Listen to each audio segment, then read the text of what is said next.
So we have a little truck here, and this truck is here to serve as an example, right? Because I want to tell you a story that will help you understand how important it is to have product or target market fit. And let's just get to the story. And here's a smiley to entertain you. Okay, so let's say that we have this truck, and let's say that you own a trucking business. So poof, you don't have an MSP, you're in the trucking business, okay? And let's say that we have some mechanics. So each of these dots represents a mechanic, right? A car mechanic. And you need to get your truck fixed of your trucking business, B2B stuff. Then there are 10 car mechanics and they all have the same nonsense profile. Hey, we fix engines. We're good with fast engines. We're good with slow engines. Our customers keep coming back to us. We have great customer retention. We fix engines very, very quickly. Ringing a bell. So then you're going to be looking at all of these and you don't really know what to pick. And you're kind of like, oh, whatever. And you just start scrambling and you'll have to pick a few. Now, let's consider the alternative. What if one of these mechanics says, hey, we're a specialist in trucks?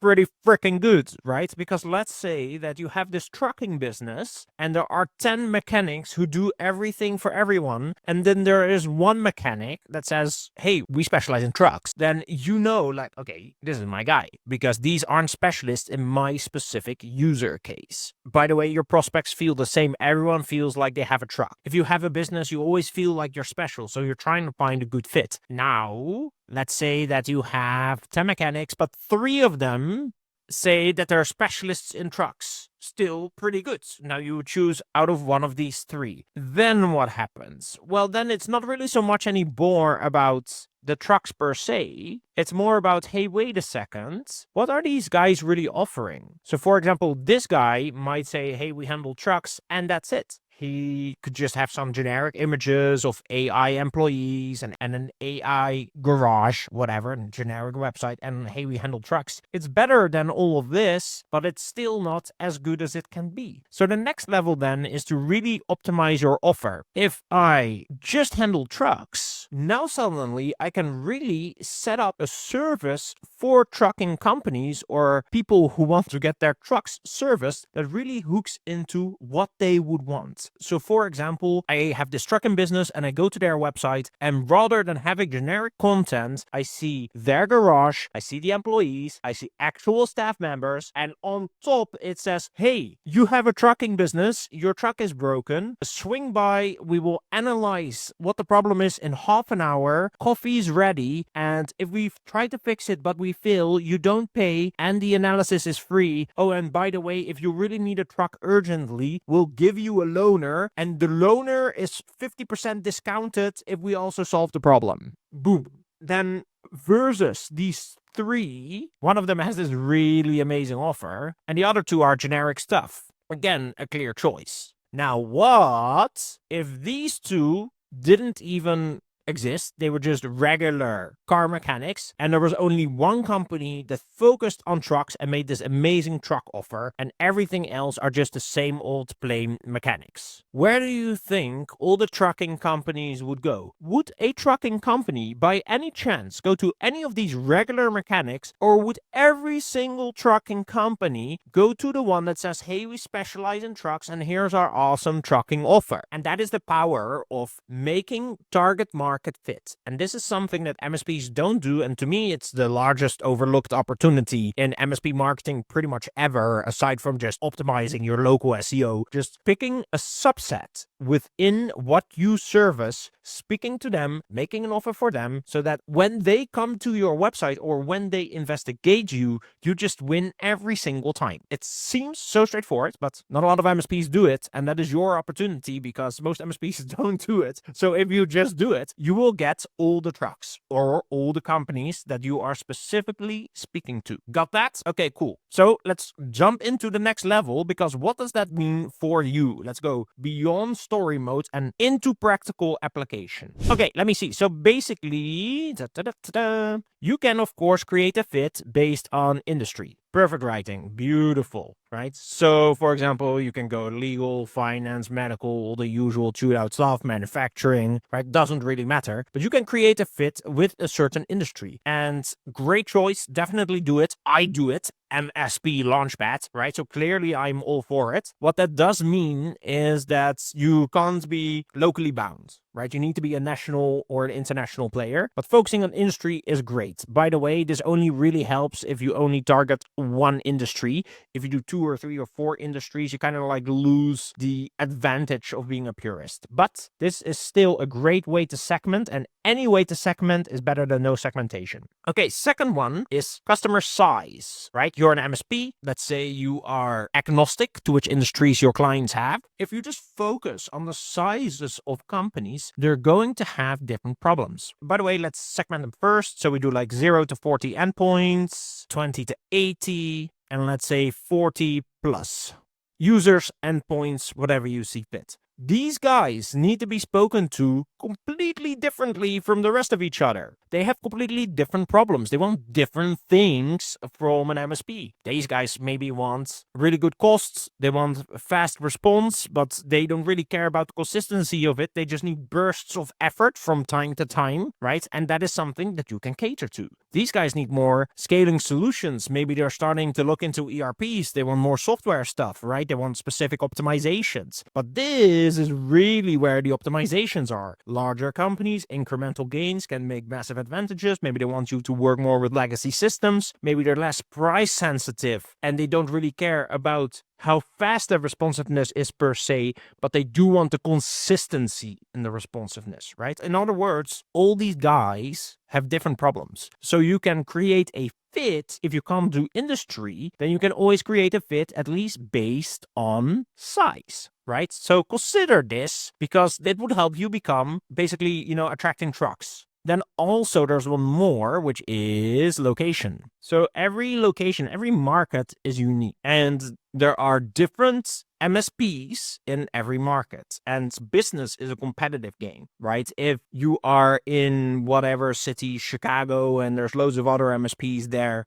and it's very competitive, then the question really becomes like, hey, what is the hole in the market that the other MSPs aren't filling or are fitting poorly to such an extent that I can kind of like turn that to my advantage, right? So what you can do here is you can do competitive analysis and then figure out what's making people upset and then use that and turn it into a unique selling point or a big promise, or at the bare minimum, guarantee the SLAs, right? Because if in this market, in a certain market, companies are leaving their MSPs. They are upset because that MSP was bad at something. And if you then say, hey, we do this very well, and these are our amazing SLAs, and we even guarantee it, and if we don't do this, we will give you X in compensation, but it won't happen because we're the best at this ever, then that company who is feeling very, very sour about where it went wrong with the previous MSP will choose to find the one that is very good in that thing that they were missing. Right? Because, for example, responsiveness was always an issue. Now, if there is an MSP in the area that shouts, we are the most responsive, then that will have a huge advantage versus the others. Right? Does that make sense? So I'm kind of like simplifying things here, but that's really what it boils down to. So then what you want to do is you kind of want to, and I will show you which software I use for this in a bit, because I think that will really, really help you. And then what you want to do is you just kind of want to see if there is some synchronicity between the size that you're serving, between the problems that are in the area, and then you want to use that to craft an offer like the one that I was just describing here for MSPs in your area. And that's what you want to put on your landing pages, on your home pages. You want to communicate that everywhere, because if you have an offer, right? Something that is supposed to make people very excited, but you just have it in 1 or 2 lines on your website, no one's going to read or care, right? It's more like they enter your website and it's like, ta-da, we price match, right? We are officially the cheapest, and if we're not, we will match it. Not saying you should be the cheapest. Often there's actually a higher advantage towards being the most expensive, right? Tactical advantages, most expensive, cheapest, not in the middle, right? Those two are both good. But let's say you're a really small MSP and you are the cheapest, shout without it, right? Because companies like working with the cheapest, especially one in this section, right? 0 to 40. So try to create that fit between sizes, between location bound issues. I mean, even better if it's also industry, but that doesn't really work together with the location, right? So try to find the avatar that is in your market and then create an offer specifically for that avatar. And by the way, on your page, also say like, this is the size of companies we are best at serving. We serve these guys, right? Why? You will get more leads in total. Like your absolute number of leads goes up by excluding other companies because this subset feels more spoken to. Does that make sense? Plus, they come in wanting the solutions that you are best at serving because you also create your packages with your guarantees and your SLAs to really address their biggest problems. And then you can create some competencies around that. And that's really how attracting trucking companies or attracting a specific subset of the market works. It helps everything. You get more leads. They want to buy what you offer. Their like conversion rates during the sales process go up. Plus the retention is better because you are really offering the thing that is most important to them, right? So it's like plus, plus, plus, plus, plus, plus, plus, plus the plus of the plus. Okay, so one more thing on this, and then I'm gonna let you go because otherwise these videos take way too long. So there is this software, and it's outscraper.com, and I'll just log in, which takes forever, so we're gonna skip forward.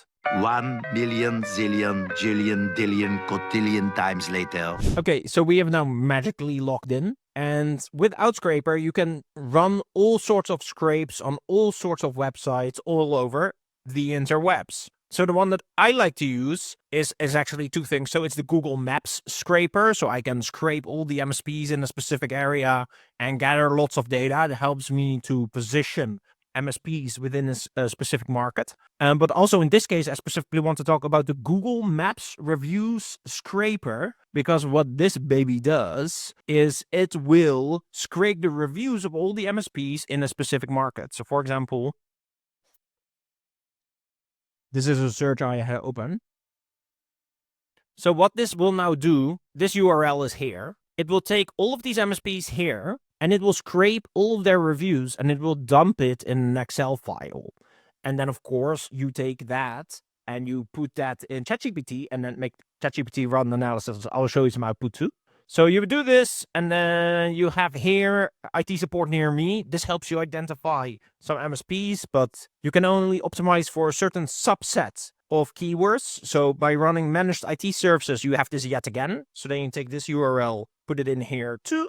And IT services, do the same, and maybe another slightly different set, but that's okay because you can tell it not to analyze duplicates. And then you just go in here and you can, let me see, sorting newest, okay, Google Maps review scraper, limited per one place. You probably do like the top 30 reviews.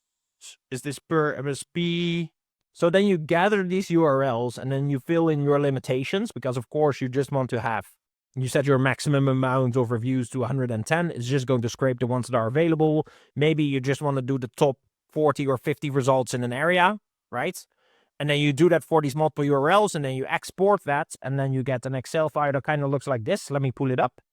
Okay, so then you get this big file that has all the reviews plus ratings from people, the average rating and so on, the reviews of the companies. And you can see this, like, this is a pretty big file. This has 630 customer reviews. Just imagine what kind of data that gives for you. If you know what every company is saying about every MSP in your market, and then you just want to dump that inside ChatGPT and ask it to run an analysis, which I did. And then what I got out after I did a little bit of prompting was the positive remarks I was asking it to give, and then the negative remarks, and then I asked it to summarize it in a table, right? So here in this specific market analyzed, the highest importance level was the responsiveness and the availability. And then after that, knowledgeable and professional staff, right? But only 5% was talking about good value for money. And only 5% was asking about follow-up and continued support. And only 10% about reliable and trustworthy, right? So 20% was on responsiveness. You see that?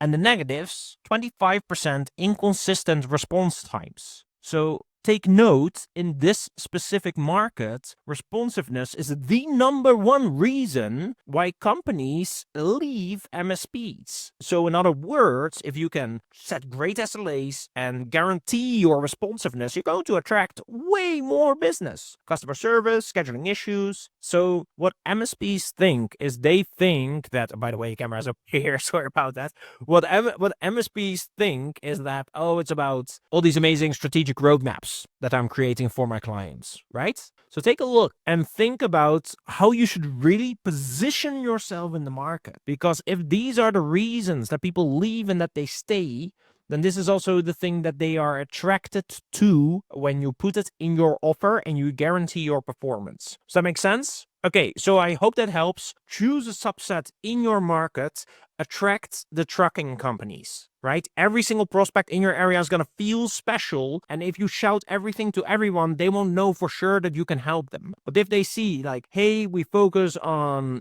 companies with 20 to 80 users and we're this kind of responsiveness and we have these and these guarantees and these SLAs, it's going to be up to you to figure out what your offer is going to be, but you want to have something on your website so that as soon as they enter, they're like, these are my guys, right? By the way, if you're going to be doing this, then this is also going to trickle down in your reviews on your local SEO. That again is going to create more trust with your prospects, right? So this is a critical step that must not be overlooked. It will 5 or 10x your lead flow. Have fun. Good luck.